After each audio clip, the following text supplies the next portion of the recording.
وما سنت عثمان أديك يراهم في شو حين كلمة إلنا ورئيسيان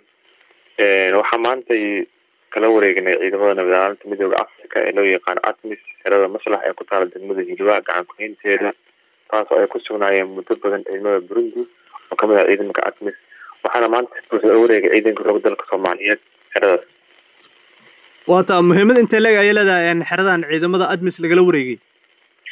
wallahi dawladda waxay u tahay muhiimad weyn ay u leedahay guud ahaan tan ayaa muujinaysa guulaha weyn ee ciidanka xoogga dalka Soomaaliyeed ka gaareen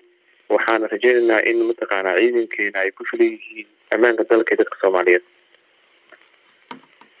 ciidamada dawladda hadda ma u diyaarsan yihiin inay hantaan xeradan iyo xerooyinka kale waaweyn ee dhawaan lagu wareejiyay sida la socota dawladda Soomaaliyeed waxay qorsheynaysaa in dhamaadka December 2024 guud ahaan dalka amnigiisa la wareegto taas ayaana ka mid ah qorshooyinka dawladda kula wareegaysa ayna ka mid tahay xeradan waxaan rajaynayaa in ciidanka xoogga dalka Soomaaliyeed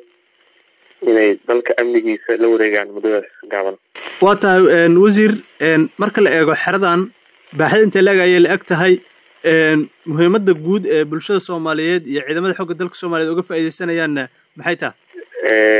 dawladda waxay uga faa'iideysanaysaa qorshooyin badan ay ku leedahay dhawaan waxaan rajaynaynaa in ciidamada badan oo noogu maqan tababar ay kusoo laabtaan waxaan mar walbana mataqaanaa waxaa jiro ciidamo badan oo aan tababarayno kuwaas oo aan rabno inay ka qayb qaataan qorshaha in amniga dalkeena aan la wareegno oo dalkeena ciidanka Soomaaliyeed ay la wareegaan dalkana mataqaanaa waxaa gacan ku hayntiisa ay si buuxda ula wareegaan ciidankeena waata ugu dambeyn fariinta bulshada Soomaaliyeed ee warbaahinta qaranka ka dhageysanaysa aad la wadaagaysa maxay tahay bulshada Soomaaliyeed ee dhageysanaysa waxaan mataqaanaa la wadaagayaa inay la shaqeeyaan ciidanka xoogga dalka Soomaaliyeed guud ahaan meel walba dalka joogaan